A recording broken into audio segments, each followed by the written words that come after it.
വിനുഗിരിത അഞ്ജു പറഞ്ഞതിനോടുള്ള പ്രതികരണം. അഞ്ജു പറഞ്ഞതും ഞാൻ പറഞ്ഞതും ഒക്കെ സെയിം തന്നെയാണ്. അവരൊരു സാമൂഹ്യ പ്രവർത്തക എന്നുള്ള നിലയ്ക്ക് അവർ നല്ലപോലെ സ്റ്റഡി ചെയ്തിരിക്കുന്നു. ശരിയാണ്. നോക്കൂ, സ്ത്രീകൾ തന്നെ റിയാക്ട് ചെയ്യണമെന്നേ. നോക്കൂ, ഒരു ലൊക്കേഷനിൽ ഒരു സ്ത്രീ ഒരു നടനും മാത്രമല്ല വരുന്നത്. ആ സിനിമയുമായി ബന്ധപ്പെട്ട് ഒരു 100-150 പേര് ആ ലൊക്കേഷനിലുണ്ട്. ഈവൻ രാത്രി കിടന്ന് ഉറങ്ങുമ്പോഴാണെങ്കിൽ പോലും റൂമിൽ തട്ടിക്കഴിഞ്ഞാൽ അല്ലെങ്കിൽ പ്രശ്നം ഉണ്ടാക്കിയാൽ ബഹളം വയ്ക്കുക, കോറിഡോറിൽ നിന്ന് ബഹളം വെച്ചാൽ എല്ലാ റൂമിലുള്ളവരും പുറത്തു വരും.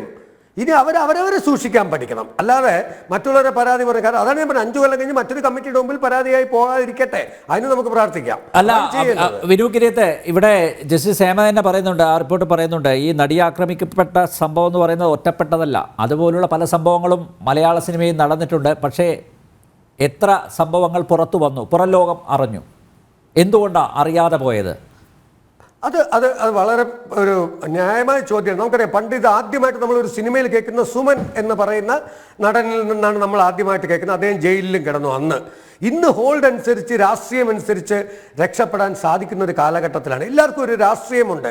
ആര് ഭരിക്കുന്നു ആ പാർട്ടിയുടെ കൂടെ നിൽക്കുക, അല്ലെങ്കിൽ മറ്റൊരു പാർട്ടി അവരെ സേവ് ചെയ്യുക എന്നൊക്കെ പറഞ്ഞൊരു അവസ്ഥയിലേക്കാണ് ഇന്ന് പോകുന്നത്. എല്ലാവർക്കും ഈ സിനിമാക്കാരെ ആവശ്യമാക്കി മാറ്റുന്നു. പരസ്യത്തിനും അംബാസഡർമാരാക്കാനും മറ്റതിനും വേണ്ടിയിട്ട്, ബ്രാൻഡ് അംബാസഡറാക്കുക, അതിന് വേണ്ടിയിട്ടൊക്കെ ഇവരെ ഡിപ്പെൻഡ് ചെയ്യുന്ന ഒരു അവസ്ഥ രാഷ്ട്രീയക്കാർക്കും വേണ്ടി വരുന്നു. ഇപ്പോൾ അവിടെയാണ് ഈ പ്രശ്നം വരുന്നത്.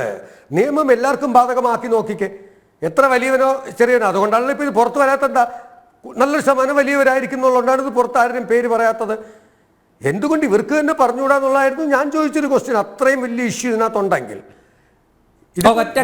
ഒറ്റ കാര്യം കൂടി താങ്കൾ പോകുന്നതിന് മുമ്പ്, അപ്പം നോക്കൂ, ഈ പ്രമുഖർ പോലും ചൂഷണം ചെയ്തു എന്ന പരാതിയും ലഭിച്ചിട്ടുണ്ട്.